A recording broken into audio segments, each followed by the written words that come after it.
Hi everyone, and welcome to day 23 of the 30 days to the roots of yoga. Today's class is a bit of an explanation around the term mantras and what they mean to us in traditional yoga. The term mantra literally translates to mind tool or mind instrument. And in a traditional sense, mantras are used to generate energetic fields around us in order for us to connect to something greater than us, such as the divine or whichever higher power that you believe in. Traditionally, mantras were passed down from guru to student when the guru could see that the student was ready to receive a mantra. And mantras were also given to students as a way of spiritual protection.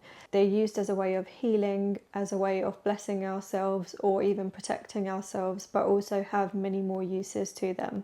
A mantra is a sacred sound, syllable or phrase, and it's not to be confused with an affirmation. So an affirmation is more of a positive statement, such as I am beautiful or I am confident, whereas a mantra has a more spiritual meaning and are used for specific purposes, as I said, for protection, to boost our energy, and they're also used by Hindus in pujas or religious ceremonies. So you might have come across mantras such as Om or Om Namah Shivaya, or a really common one for beginners as well, such as Soham, meaning I am that. And for tomorrow's practice, we're going to be using Soham. And the meaning of this mantra is to help us to realize that we're not separate from the universe or whichever higher power that we believe in.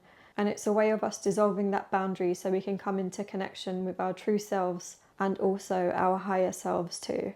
Mantras are also commonly practiced as a way of centering ourselves or grounding ourselves into meditative practices. So where we spoke of one of the 8 limbs, dharana or concentration, and where I mentioned to you that we could use internal or external objects as a way of focusing our concentration, a mantra is another one of those tools that we can use during meditative practices.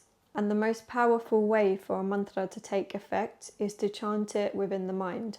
So if you do struggle to meditate, mantras are really good tools to help us to stay focused in our meditation. They can also be used alongside an image that relates to the mantra. However, to begin with, we're just going to be using the mantra for tomorrow's practice. So I hope that's helped you to become a little bit more informed on mantras. Thank you so much for joining me today. I'll see you tomorrow for day 24.